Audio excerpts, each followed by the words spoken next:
I want to say hey to everybody joining us online and remembering our other campuses in Delton and Middleville as well. And so many people join us online now. This is absolutely the fastest growing area of our church, not just locally, but nationally and internationally as well. I want to start out by asking you a question. Now, I want you to think about this because I know some of you are students, but I'm going to be talking about vocation in some ways. But I want you, if you are a student, to consider your school like going to work, all right?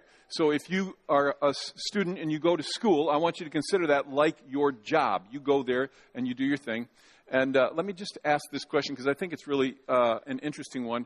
How many of you have ever worked with or gone to school with someone who truly annoyed you? Would you just lift your hand up, please, if that's you? Some of you shot your hand up.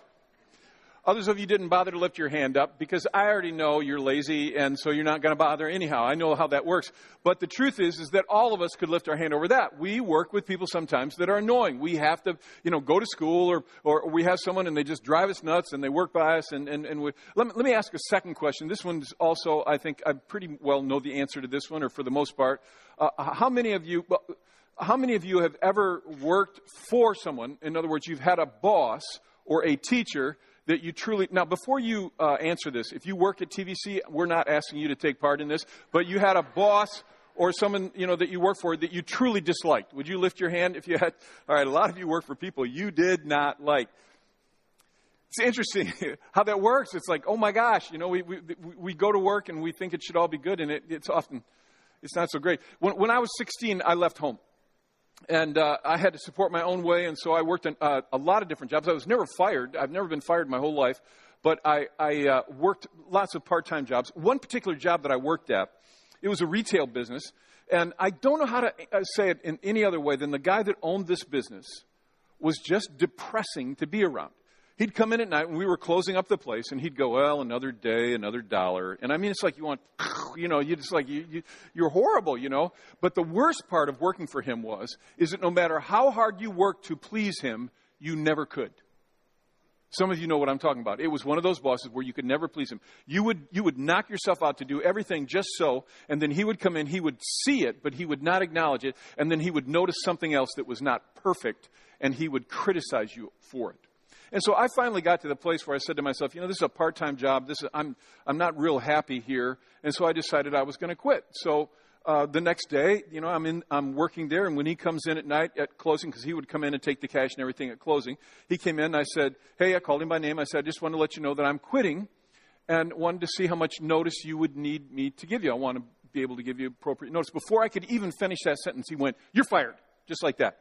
As soon as I said, I want you to know I'm quitting and you're fired. And I looked at him, I said, well, you can't really fire me because I just quit. And he goes, yes, I did. I fired you. Now, I don't know if he had a quota he needed to fill or something, But he said, yes, I did. I fired you. And I said, no, you didn't fire me. I quit. And then he went on to berate me. I mean, I remember, this is many, many years ago now. But I remember this so well. He just berated me. He said, you are a loser and you will never amount to anything. At one point in our conversations, I told him there was this plumbing and heating and cooling outfit that was in that town where I was born and raised. And I told him, I said, I'd love to work there because it was a big outfit. They had these distinctive red trucks that they drove. And I said, that'd be really cool to work for an outfit like that and be a plumber for those guys. And he said, those guys, he named the business. He said, you will never work for them. You are not good enough. They would never hire you. And finally, I just threw up my arms. I thought, I don't need to be berated. I'm not getting paid anymore. So clearly this is the notice the guy needed. So I left. The interesting end of that story is that 2 or 3 months later, I got hired by that plumbing outfit. Now, I'm just slightly ashamed to tell you the rest of the story, which is I was driving one of those distinctive red trucks one day when I saw him on the sidewalk. And I simply could not resist rolling my window down, sticking my arm out, and laying on the horn for about 30 seconds as I waved and grinned like an idiot at the man. And it's really a shame that I did that, but it felt so good. It's an interesting thing about work. As important as family is, and it is critically important. We've been talking about it a lot in this series, as important as it is. For most of us, we spend at our jobs or even if it's school, as many or maybe even more waking hours with the people that we work with than the people that we call our family. It's crazy when you think about it, because we would prioritize our family. We'd say our family is like, it's like God, family, work, whatever. But in terms of time, and especially even almost quality time,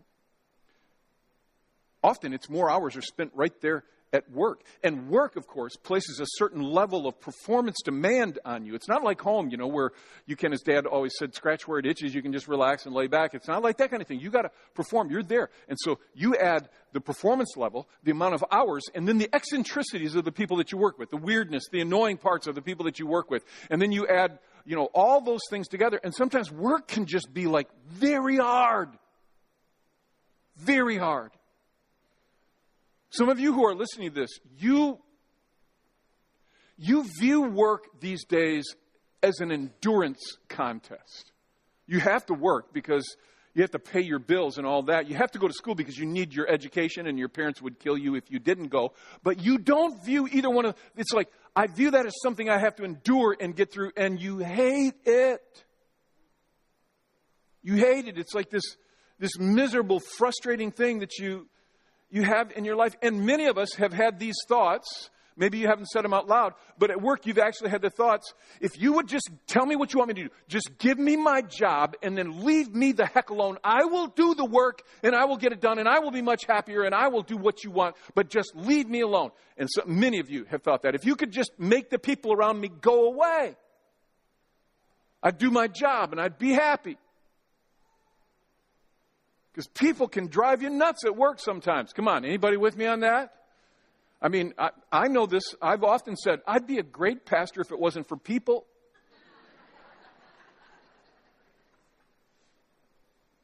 And so you've said, if I could just be left alone, I could do the job and I'd be happier and everything would just be better.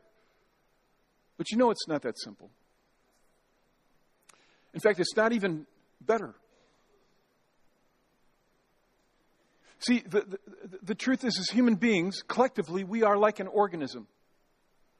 And we are intertwined, and we actually operate better and do more and accomplish, in many ways, so much more when we are connected in healthy ways. We are, and it's cliche, but we are better together. The wise man Solomon says it this way, Ecclesiastes 4:12, he says, though one may be overpowered, in other words, when you're alone, you can be taken down. Two can defend themselves. Something begins to happen when you bring people together that is exponential, synergistic. And he goes on, he says, and a cord of 3 strands is not quickly broken. And that is absolutely true. Now, I know this is remedial, okay? I know you know this. But just hang with me a minute, and then we'll move on. No great athlete, what we would call superstar, no star, athletic star, is ever that way because they've done it all on their own. Never. They may be enormously talented and have gifts that are just incredible, and they may have an amazing and wonderful work ethic. But hear me now. They're not a star because they did it all on their own. They are who they are because others have worked with them and made a difference in their life, both in the present and in the past. And that's true. No man, no woman is an island unto themselves. There's no such thing as a self-made man or a self-made woman. We all drank at other people's wells. It's just a fact. So I want to be clear. This is not going to be a talk about, the power of team, and because this stuff. There's no I in team and all that stuff. You know it. This is not going to be a locker room talk filled with cliches on why we need each other. But I do want to talk about your job or school, if that's your job. Because I think you have a choice. You can grind through your days. Another day, another dollar. You can be miserable. You can be a person who talks about, I have to work with these people that are idiots. I have to live in this environment, 8 hours a day, 8.5, 9 hours, whatever it is. I have to work at this stupid place. You can be ground down by it. You can complain about it. You can bellyache about it. You can be a victim. You can be subject to the negative atmosphere of the place that you work. You can do that. Or, and this is my contention, some of you won't agree that it's possible, but I actually believe we can be atmosphere changers. I'm actually of the conviction that instead of wallowing in how bad the workplace is, instead of wallowing in how bad the relationships are with the people around me that I work with or whatever it is, that I actually have some potential to change the atmosphere. That what I do can make a profound difference in the lives of the people around me. Instead of being dominated by the atmosphere, I can actually be a part of changing it. And that's where I want to start this talk because, see, I believe you can. I do. And I believe you can, not because you're some rock star, you're some super cool person. You may be those things, but it's not because of that. It's because of something that has been given to you. And this is what we're talking about from the beginning of this series when we started at Easter, this greatest thing idea. I believe that you've been given the greatest thing, which I defined from the very first weekend, and we've been talking about it every week, and that is you have been given God's love, which is meant to come to you and then go out, can anybody help me? Through you. And it is, this is my contention, it is the single greatest thing in the history of humankind. Of all the things you'll ever be involved in, the coolest vacations, the best experiences, the most romantic relationship, the greatest wealth, the possessions that you'll have, of all the interactions with people you'll ever have, the single greatest thing you will ever be engaged in, the premier important thing, is the love of God. My contention is that is because God's love always wins. As I said from the very first weekend, when we were on Easter weekend, we were talking about this. God's love always wins in life, and Jesus validated this, and in death. Nothing you have, nothing you engage in, nothing in your life will matter more than this greatest thing called God's love, which always wins. In fact, that's kind of become a mantra as we've gone through these weeks. God's love always wins. And I've asked you, at least the weekends I've been speaking, if you would just say it out loud with me. So would you say it out loud? And let's put a little energy into it. God's love always wins. Therefore, that means that His love will win in the workplace or in the schoolyard or in the classroom or wherever you're at, that if you choose to walk in it and not only let His love flow to you, but then as He whispers in your ear, now you give this same love that I've given you to other people, as you let it flow through you, it can change the atmosphere. It can change. And again, it's not because you're smart. It's because of what's in you.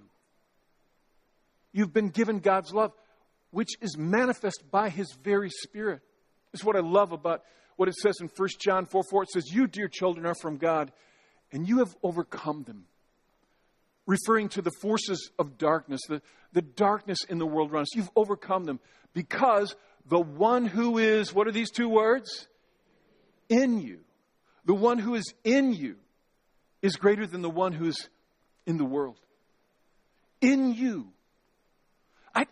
Sometimes I just wish we could get this, because the mission of TVC is connecting people with God. Here we are. We sit out in Podunk Holler. We're in rural West Michigan, and Delton, and Middleville, and Hastings, a small rural community. And in us lies the power to impact institutions and businesses and neighborhoods in all kinds of places, when we make the decision that I will not step back and just be a victim and talk about how horrible it is to have to go to work and endure another day at work and just do the job and hate it and get out of there, but instead make the determination that I will live by the greatest thing, by God's love, and that my life actually can have an impact on the atmosphere. It can change how things look. But it's not easy. I mean, I'm going to be straight up with you. This stuff is way easier to preach than it is to live. I get up here and rant and rave, we can change. And then I walk out of here and somebody upsets me. It's like, he's an idiot. I mean, anybody know what I'm talking about? It's easy to quote, verses and talk all this stuff. But I'm of the absolute conviction that this is right. And that God actually calls us to have a different perspective on how we go to work and how we go to school and how we do our lives than people who are without Him. Because in us is the greater one. We have been given this incredible and remarkable love of God. And I'm not saying that it's easy. I'm simply saying that it's doable. And that it's worth going after because the one who is in you is greater. So what I want to do is I want to give you 3 thoughts and on how we live out this greatest thing so that we can actually change atmosphere at work, change the atmosphere at our home or at the school or wherever we're at. This first one is so important. So important. And it has to do with the idea that if you want to create a greatest thing atmosphere, you have to honor creation. Honor creation. Now, let me explain what I mean by that. So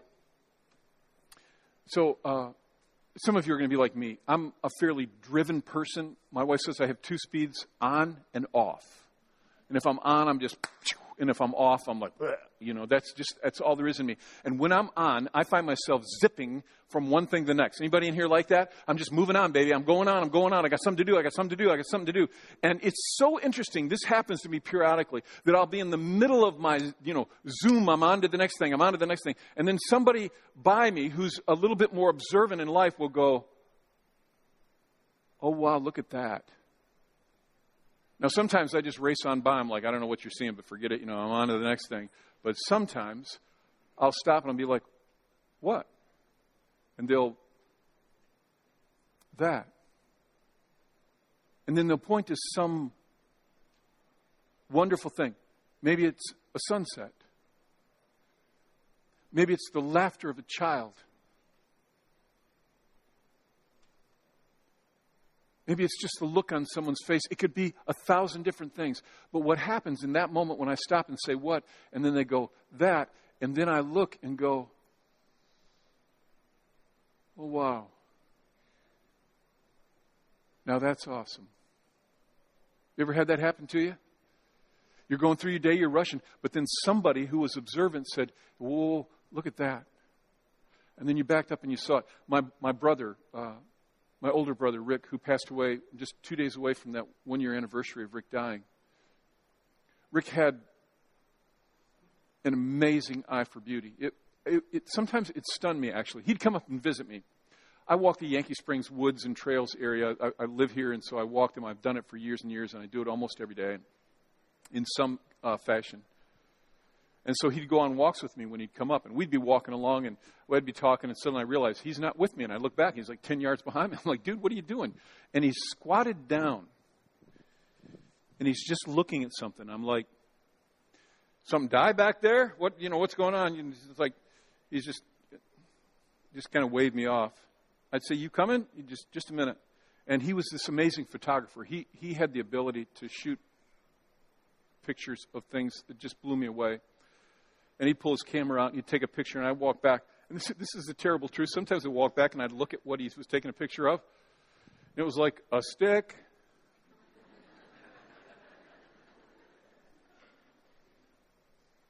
Until I saw the picture. I cannot tell you how many times this happened. And then I would go, oh, wow. And it would be just some formation in it, some little thing.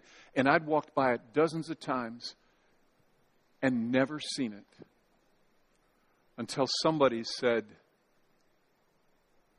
take a look at that. Now, here's what I think. I think we do this with people. I think we walk by people. I think we work with people, and we see the annoying stuff that's out in front, but we miss the amazing beauty and wonder that's on the inside of them because we're rushing by and we're doing this and we're doing that. And so instead of seeing the wonder, we're booking it on to the next thing. We're going to that next project. We're doing that next thing. And this person's just kind of in our way. And what I actually contend is if you want to build a greater thing atmosphere, one of the best things that you can do in your workplace or at school in your class or with your friends or in your neighborhood or with your kids or wherever is to stop and take a step back and pull the curtains back and look at the wonder that is there on the inside because it's there. Now, I know some of you are saying, I don't know if I buy all this God stuff and the Jesus thing. I'm not sure about that and everything. Okay, I get that. But let's just try an assumption. Let's just go by an assumption. Let's go on the assumption that mankind, humankind, all humans were created in the image of, what do you think? God. They were made in the image of God. Now, we believe that at TVC. That is a core belief that we have, that humankind was made in the image of God. If that were true, assuming that were true, do you think then there is wonder in people? Okay, that's a question, so I'm looking for some kind of response. I feel like I'm looking at a painting out there. You're just all... If they're made in the image of God, is it a safe assumption that there is wonder in people? Yes. In all people? Yes.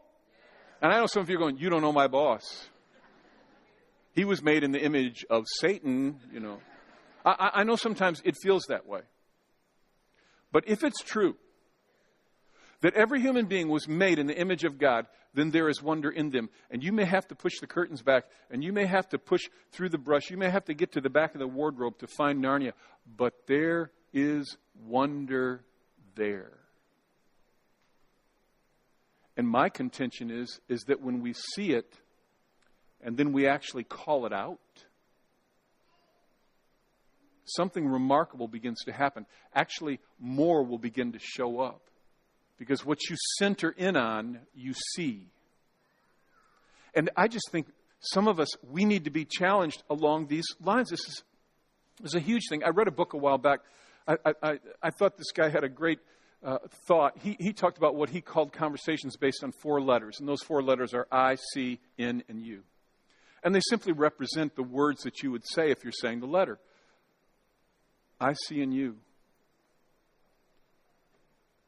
And that you speak those to people. That you pull back the curtain and you look in and you see wonder, and then you tell them, I see in you this amazing thing. I see in you a heart for people. I see in you a commitment to do things with excellence. Now, I know some of you are going, I see in that guy that works by me nothing good. I understand that. But it's there. If you will look for it, if you will search for it, you will find it, you will see it, and then you have that kind of a conversation. And this is a simple thing. Let's just do a little exercise, okay? Think about the person at school or work that totally annoys you. And most of you already have that name right there. I mean, you didn't even have to think about it. You know who they are. And just thinking about them, you want to put your hands around their little throat, and I know all that, all right? Just bypass the feelings. Think about them for a moment. And then let me ask you this question. Do you look for the wonder in them? Have you ever? Have you ever called out anything good in them? Now look, this is easy to preach. This is not easy to live. I understand how hard this is, and I realize in my own life I have to do this so much better. But I'm just asking this question. Do you do that? Seriously, do you do that? Do you look in them? Do you see some good thing? And then do you call it out? Have you ever said to that person, I see in you? It's an interesting thing when you think about it. Sometimes when you see something good in someone, you may see something they don't even see in themselves. Now, I'm talking about the workplace, but can I just speak to parents for 1 second? Do you know how much your kids long to hear you say, I see in you? They are waiting for those words. Not, you never sit still. You never listen to what I say. I see in you. And they long to hear him from you. You know what's interesting is that sometimes, and I think most of us don't even know this, but sometimes the thing that annoys us about people actually is a hint to the wonder that's in them.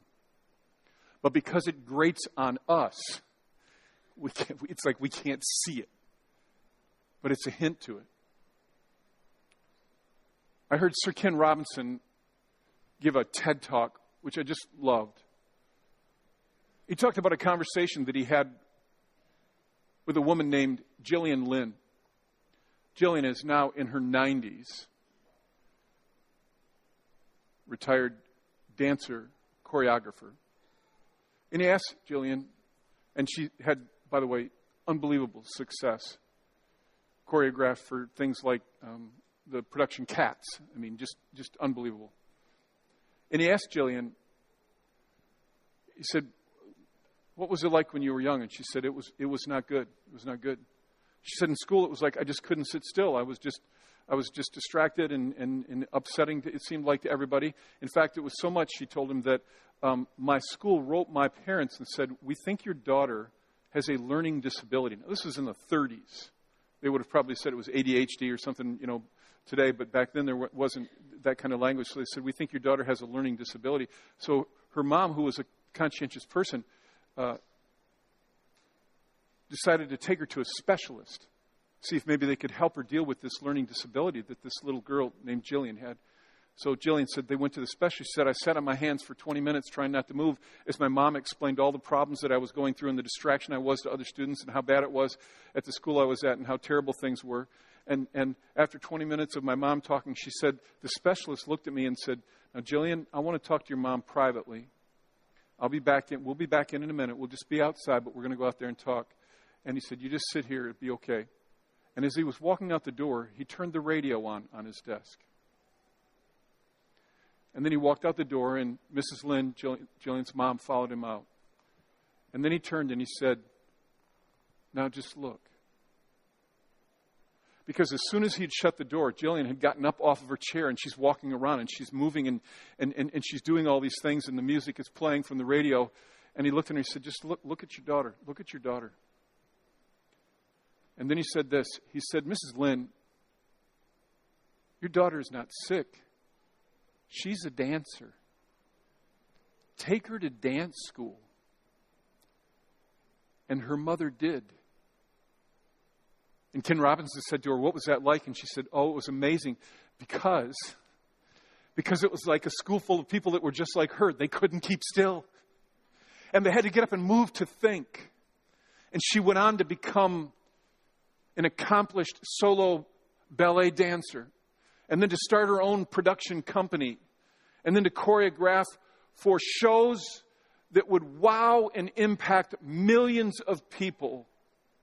Because that specialist did something that most would not do. That specialist looked in and saw creation in her and honored it. Where most would have said, what she needs is some medication. Take this and tell her to calm down. And too often what we do is we look at the symptoms and we don't recognize that they can actually be clues to the wonder and the beauty on the inside of the people around us. And some of the people at work are driving you nuts and you think they need medication, or maybe they're already taking it or whatever. Maybe it's a hint of the wonder in them.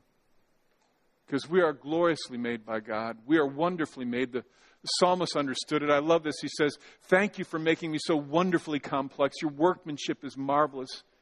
How well I know it. At school, students. At work.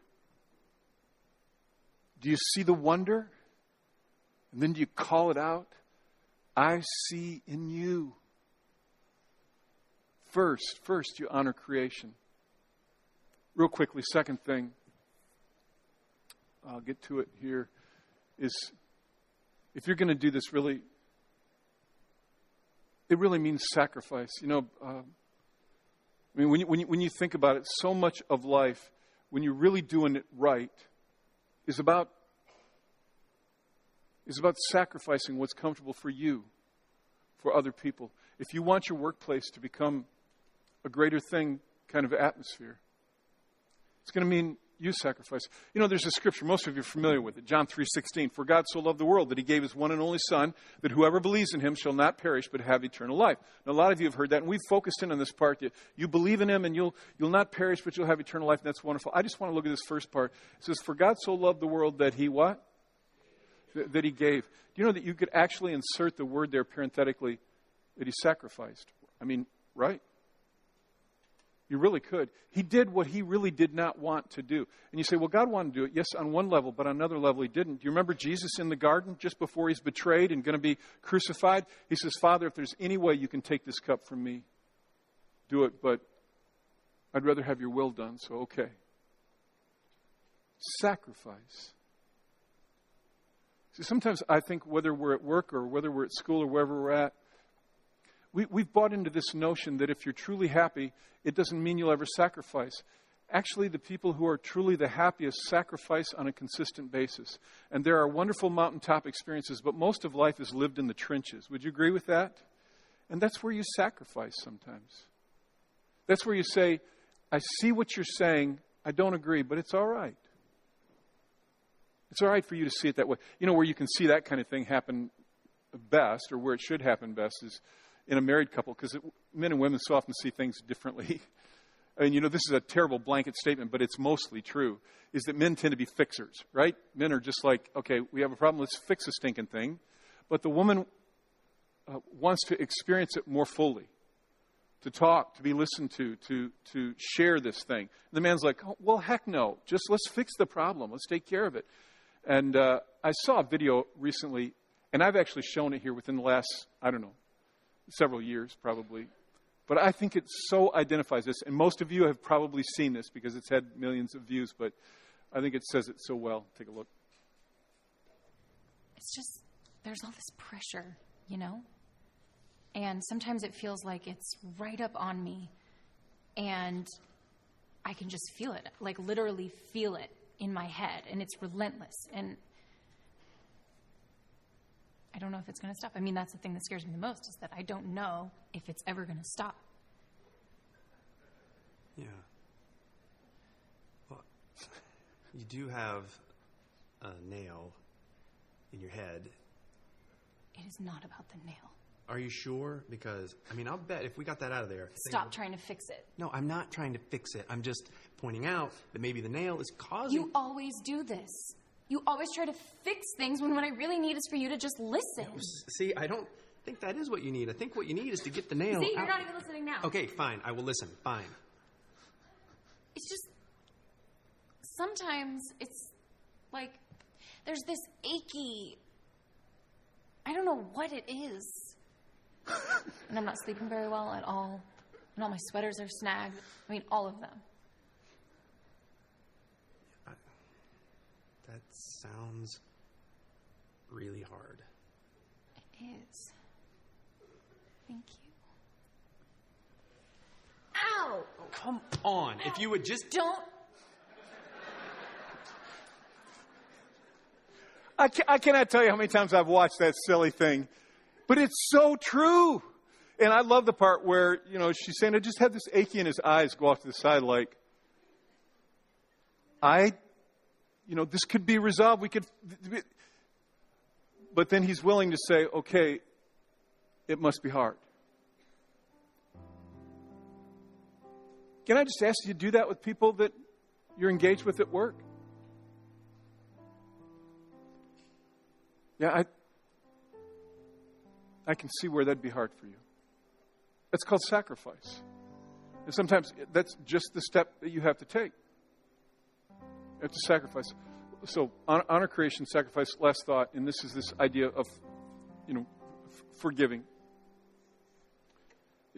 Maybe this is just me, but this is an observation that I've made, is that most people, if you talk about forgiveness, they're going to go, yeah, I know, I need to forgive my wife or my husband or my kids or my family or whatever. I know, no, yeah, I get it.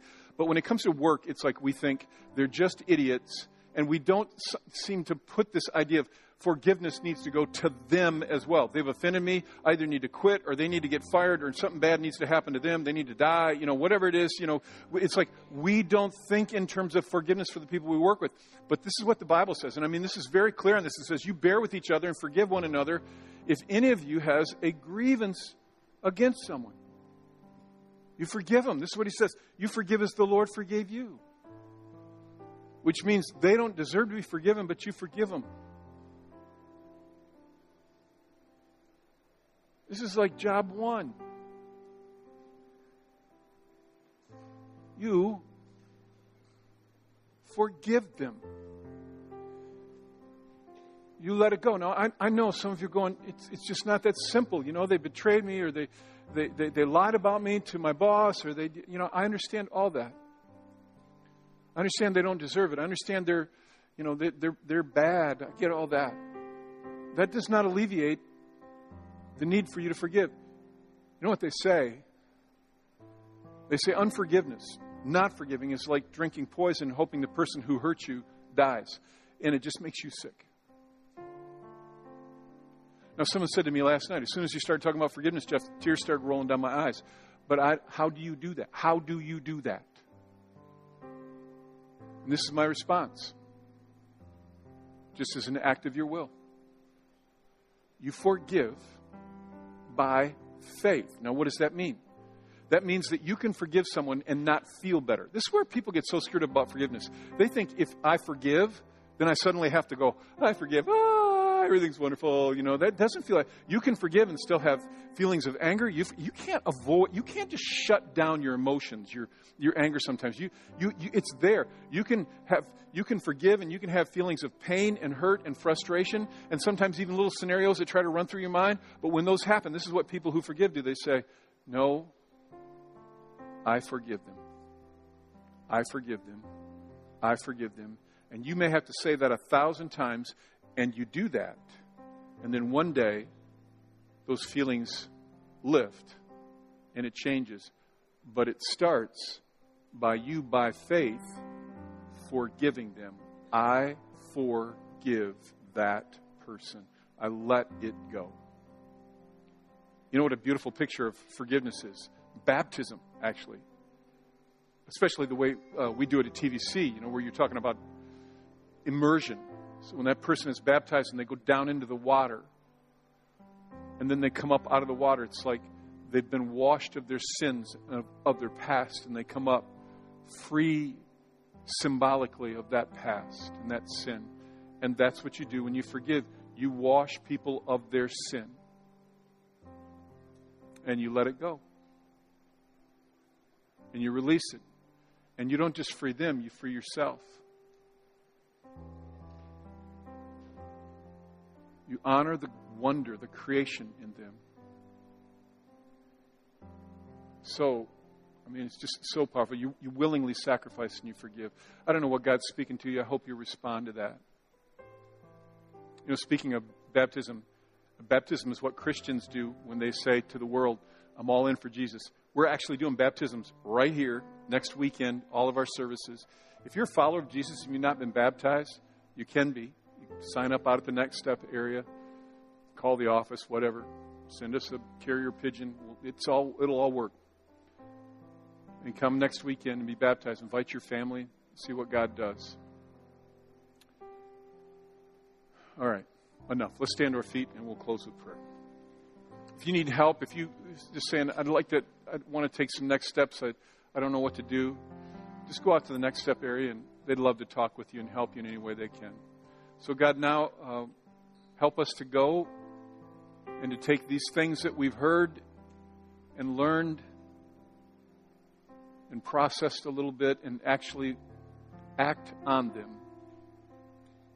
And may we, by the greatest thing, your love, change the world we live in. And may it please your heart in Jesus' name. Let's say together, amen. Have a great day. You're dismissed. If you need prayer, we'll have people in front who'd love to pray for you.